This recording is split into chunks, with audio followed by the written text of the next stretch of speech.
नमस्कार, जय हिंद, जय Bharat and welcome to Tech Talks. This is Adi Achint. आज के जियोपॉलिटिकल अपडेट में काफी सारी चीजें हैं, so stick on. We gonna go through a lot of stuff. सबसे पहले भारत की तरफ से स्टार्ट करते हैं। K5 SLBM submarine launch ballistic missile full के सीरीज का जो गेम चल रहा है काफी टाइम से, एंड उसके ऊपर डेवलपमेंट्स काफी काफी जबरदस्त तरह से चल रही हैं। This is a 3 stage solid fuel missile जिसका 2 टन का न्यूक्लियर पेलोड कैरी करने की कैपेबिलिटी है। Also it can carry conventional weapons, MIRV capability है, and it will be launch from the Arihant. ठीक है, और हमारी न्यूक्लियर सबमरीन जो हैं।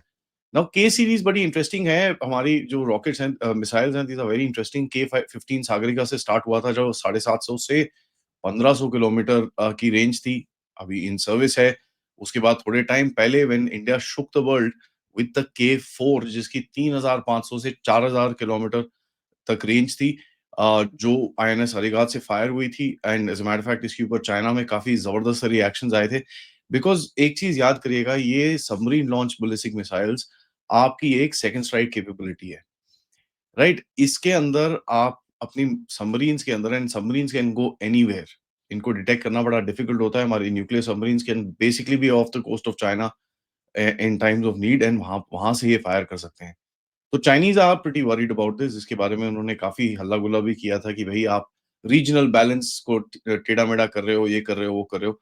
अभी K5 SLBM जैसे डेवलपमेंट पूरी हो गई है, जब पहली बारी फायर और टेस्टिंग और उसके बाद एस्टेब्लिश होगी, तो ऑब्वियसली इसका एक अलग तरह से मेल्टडाउन हम देखेंगे।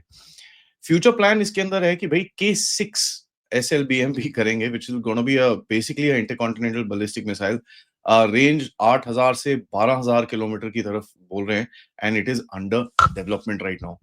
देखिए, इसके अंदर कैनिस्टराइजेशन है, कोल्ड लॉन्च मैकेनिज्म्स हैं, काफी कुछ नई नई चीजें इन लोगों ने डाली हैं, and it is extremely credible sea based deterrent. ठीक है, एक्सट्रीमली क्रेडिबल। और इसको जो न्यूक्लियर ट्रायड है भारत का, with a decently respectable range, is now pretty much complete। धीरे धीरे करके जैसे ये डिप्लॉय होती है, तो further developments will also happen, and जैसे मैंने आपको बताया था, next phase will also happen. यहाँ पर एक और न्यूज आई कि भारत अभी एक मिसाइल और ले रहा है, and this is called LORA। It's air to ground missile. ये हम लोग इसराइल से ले रहे हैं। It's supersonic cruise missile. And इसके बारे में डिटेल्स क्या क्या है धीरे धीरे करके आएंगी, and I will share them with you in probably another update. But इसके साथ हमको एक ही चीज दिखती है कि साहब, भारत की तरफ से इस टाइम पे पूरी तरह से एक पुश है to get through to its weapon programmes, specially the rocket programmes. Next update पे आते हैं। ट्रेड डील्स में कल पीयूष गोयल की तरफ से काफी स्ट्रॉन्ग स्टेटमेंट दिया गया, जहां पर उन्होंने बोला कि साहब, we are not bound by any deadline, and कोई भी मतलब ट्रेड डील अगर डेडलाइन के पहले हमारी प्रॉपर फेवर में ना हो, we don't mind just saying no for it, and हम लोग इसके ऊपर कभी भी कोई कॉम्प्रोमाइज नहीं करेंगे। ये देखिए, अब क्या है, ट्रंप साहब की एक काफी हद तक एक एक कोशिश रही है कि कितने जितने मर्जी बड़े बड़े देश हैं, स्पेशली उनके साथ ट्रेड डील्स करके अपने आप को एक विक्टर दिखाने की। एंड ऑफ कोर्स भारत और अमेरिका की ट्रेड डील कोई पुरानी बात नहीं है। ट्रंप फेज 1 जो पार्ट 1 था, उसके अंदर भी ट्रंप ने कोशिश करी थी मोदी साहब के साथ ट्रेड डील करने की। एंड 2019 के एंड में जब बैठे थे, प्रीटी मच चीजें डन थी। ट्रंप ने उस टाइम पे जो US गवर्नमेंट से आया था इंफॉर्मेशन की, साहब अभी वो री इलेक्शन होने वाला है यार, आपका री इलेक्शन हो गया है, ट्रंप साहब को भी री इलेक्शन करके आने दो, उसके बाद हम लोग we will sign the trade deal at the beginning of the second term. अब वो सेकंड टर्म कभी हुई नहीं। उसके बाद कोविड हो गया, and the entire thing went derailed. And आप देखेंगे कि बाइडेन एडमिनिस्ट्रेशन की तरफ से there was no movement forward. आज दोपहर में नवरूप सिंह जी के साथ मैंने पूरा एक डिटेल एपिसोड किया है अभी तक के स्टेटस के ऊपर, तो please check that out, because US की तरफ से कई नई डिमांड्स भी आई हैं। एंड जो वो ना GMO डाइट, GMO फूड के अलावा काफी कुछ चीजें और भी हैं, where they are basically forcing us to do stuff. अब लेकिन कल भारत ने भी कुछ काउंटर एक्शंस लिए, where we basically filed pact with WTO। वहां पर जाके आपने एक एक तरह से एक सैंक्शन टाइप लगाने की कोशिश करी है in certain goods coming from America, जब अमेरिका ने आपके जो ऑटो पार्ट्स हैं उसके ऊपर 25% टैरिफ लगाया है। सो $725 मिलियन का इम्पैक्ट अमेरिका ने आपको दिया है, आपने उठा के वही $725 मिलियन का इम्पैक्ट अमेरिका को दिया है। Now see, one of the things that we need to understand about these trade deals is ये बेनिफिशियल है। इसके अंदर कोई कोई डाउट नहीं है। But we'd rather walk away than sign a pact जिसके अंदर प्रॉब्लम्स हो, और इसका आपको सबसे बड़ा एग्जांपल दिखता है the ASEAN trade deals. ASEAN trade deals के अंदर जो ये 2012 में करी गई थी, अ, जो फेवर था वो ज्यादातर आसियान कंट्रीज के ऊपर था, और सबसे ज्यादा जो प्रॉब्लम हुई कि हमारा अभी ट्रेड डेफिसिट है उनके साथ। एंड आप देखेंगे पीयूष गोयल ने थोड़े टाइम पहले काफी एक स्ट्रॉन्ग स्टेटमेंट दिया था कि these are silly trade deals and they are acting like China's B team. तो एक वो प्रेशर करने की कोशिश करी थी। One of the reasons was is कि आसियान कंट्रीज वो बेसिकली डिलेइंग जो नेगोशिएशंस हमारी रीनेगोशिएशंस होनी थी उनको वो डिले कर रहे थे, तो यहाँ से थोड़ी प्रेशर टैक्टिक्स खोली गई है। पता चल रहा है कि करीब एक आधे महीने के अंदर कुछ ना कुछ डिस्कशंस शुरू होने की संभावना है। अब यूके के साथ आपने कराई है, एंड बोल रहे हैं मोदी साहब might just visit the UK to finally sign the trade deal. So देखते हैं क्या होता है। बट यूके के साथ भी जो आपने लॉज डाले हुए हैं और जो आपने टर्म्स डाली हुई हैं कि अगर यूके किसी और के साथ कोई ज्यादा बेनिफिशियल ट्रेड डील करता है तो we reserve the right to actually renegotiate the trade deal. Trump के साथ भी काफी हार्ड स्टैंड लिया है आपने, एंड जैसे मैंने बताया आज दोपहर में उसके बारे में बात करेंगे। Iran nuclear stand of now, 400 KG uranium जो था इनका एनरिच्ड यूरेनियम, वो हमको पता है गायब है। गायब मतलब वो कहाँ है, pretty much nobody knows. And ये यूरेनियम है जो 10 बॉम्ब के करीब में है। कल परसों में पिछले एक हफ्ते में ईरान ने काफी बड़े बड़े स्टेप्स लिए हैं, जहां आईएईए से उन्होंने अपना रिश्ता तोड़ दिया। उसके बाद री रिच बोल रहे हैं कि भाई हमने री इनरिचमेंट शुरू कर दिया है। उसके बाद बोल रहे हैं बिल्कुल भी ओवरसाइट नहीं करेंगे। उसके बाद बोल रहे हैं कि भई हम अपनी जो भी हमारा है हम आपको बताएँगे नहीं, हमको जो करना है हम अपने आप करेंगे। यूएस की क तरफ से जो एक मानी जाती इस टाइम पे एक असेसमेंट है कि भई इनकी जो कैपेबिलिटी है वो उसको 1-2 साल तक डिले करा है। बट क्या ईरान का इंटेंशन चेंज होता है कि नहीं होता? क्योंकि eight this point of time Iran को ये चीज़ बड़ा क्लियरली पता है कि अगर आप ईरान और नॉर्थ कोरिया के बीच में आप एक कंपैरिज़न करेंगे, आपको एक चीज़ दिखेगा कि नॉर्थ कोरिया में कोई ऐसे काम नहीं करता because he has the nuclear weapons. Iran में ये लोग करते हैं because he does not have the nuclear weapons. तो क्या ईरान एक वो मैसेज लेगा?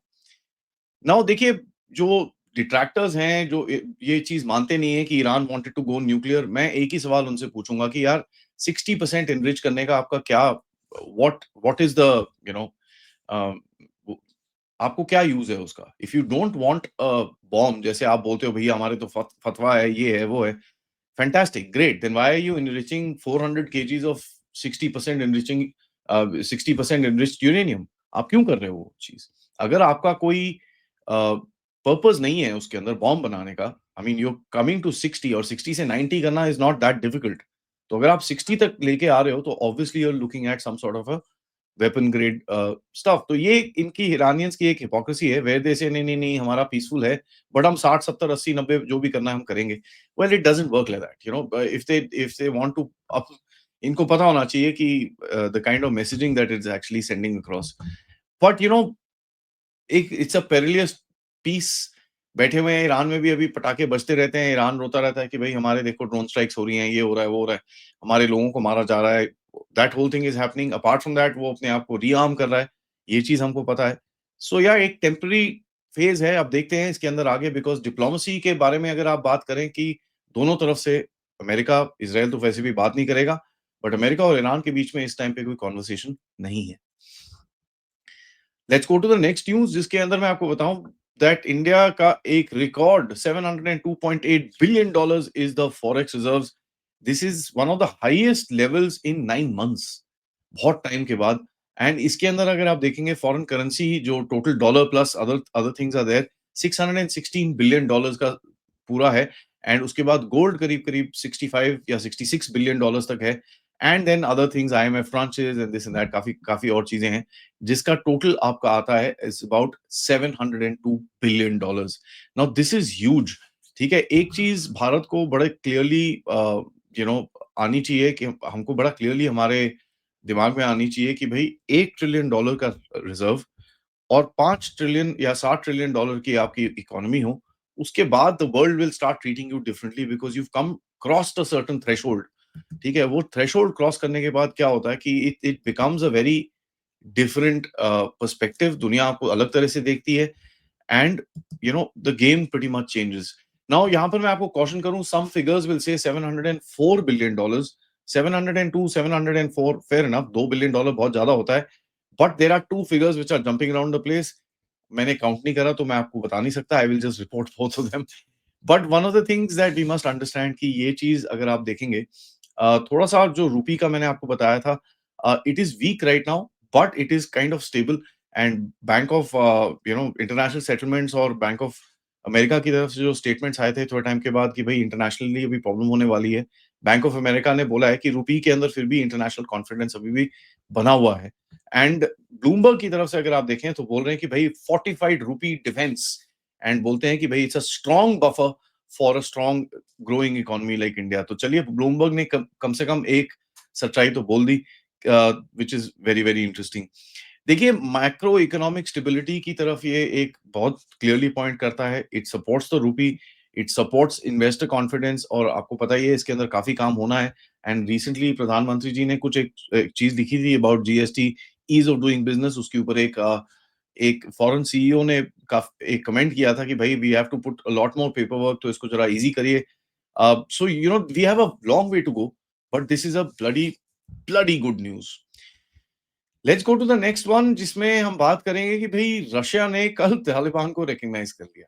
रशिया ने बोला कि भई तालिबान अफ़गानिस्तान की लेजिटिमेट गवर्नमेंट है, and it is the first major power to do so, actually first power to do so in totality.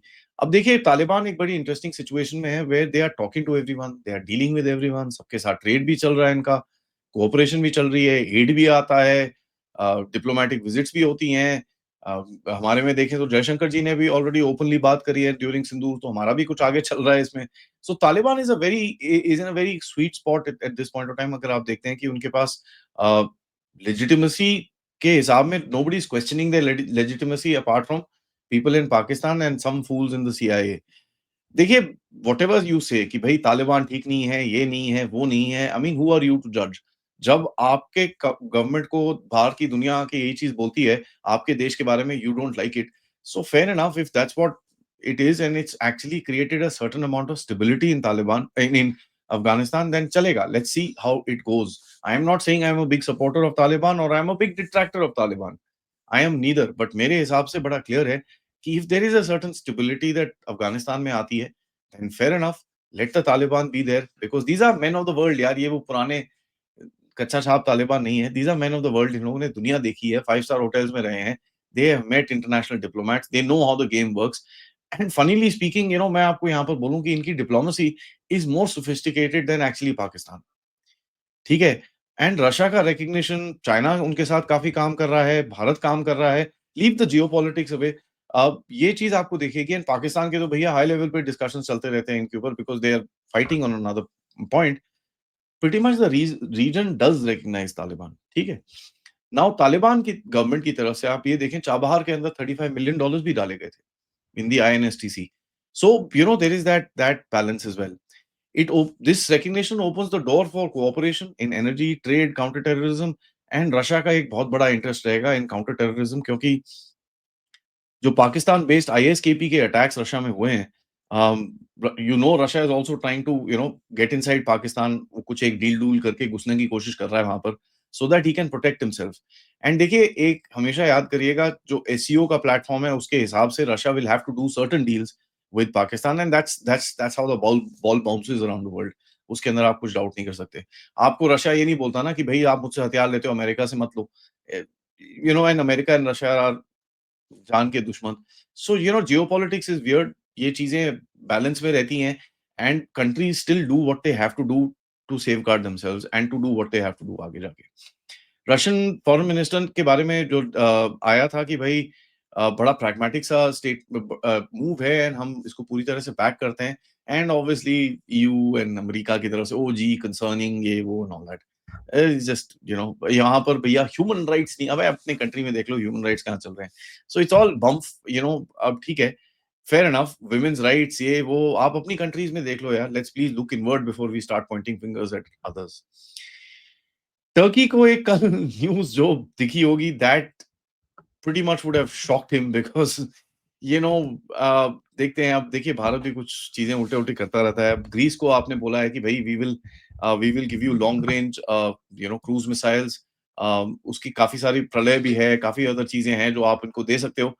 सो उसके बारे में बात कुछ चल रही है। टर्की के अंदर बड़ा एक टेढ़ा-मेढ़ा सा रिएक्शन आया है कि ओए होए! We can't have this happening ये वो एंड ऑल दैट। टर्की के अंदर जो फेमस चल रहा है इसके इसके बारे में जो चल रहा है it's not anything else but the BrahMos itself. I don't know whether it's the LR LRCM और ब्रह्मोस है क्या है? We will know, but we know for a fact कि India is now talking to Greece.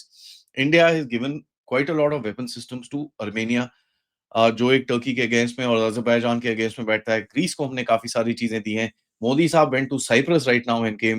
Croatia में जा रहे हो आप जहाँ पर अगेन ही is in the play one of the players in that particular region. Israel के साथ आपके आपके अच्छे रिलेशनशिप्स हैं। आप आईएनएसटीसी की तरफ बात कर रहे हो। सो टर्की के ऊपर काफ़ी प्रेशर आपने डाला है for the kind of nonsense it does.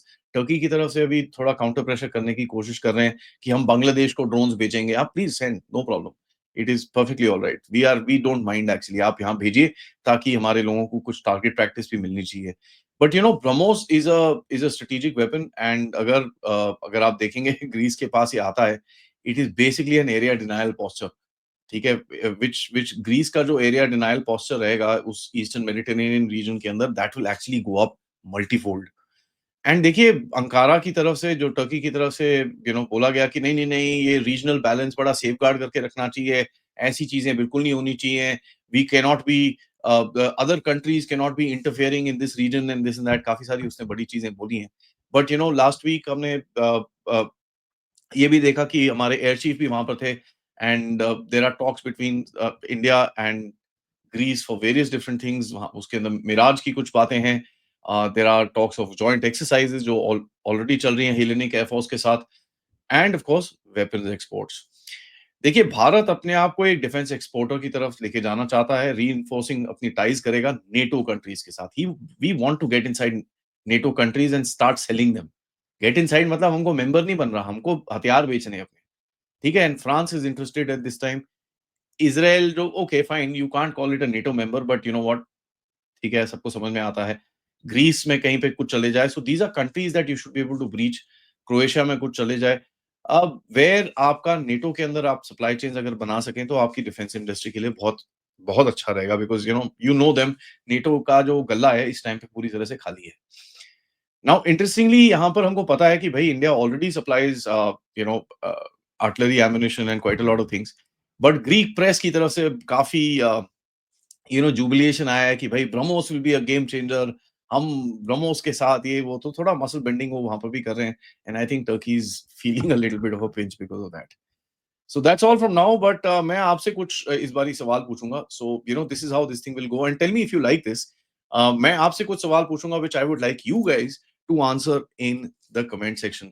सबसे पहले मैं आपसे पूछूं भाई के 5 मिसाइल जो है आपके हिसाब में किस तरह का गेम चेंजर वो रहेगा? What do you think will be the Chinese reaction? तो इसके ऊपर अपने आप कमेंट्स दीजिए। The second question I want to ask you is that Bharat का जो यूएस के साथ ट्रेड पॉलिसी है, डील तो हम साइन करेंगे करेंगे, there is no question. But कितना हार्ड स्टैंड लेना चाहिए इसके ऊपर आपका क्या ओपिनियन है?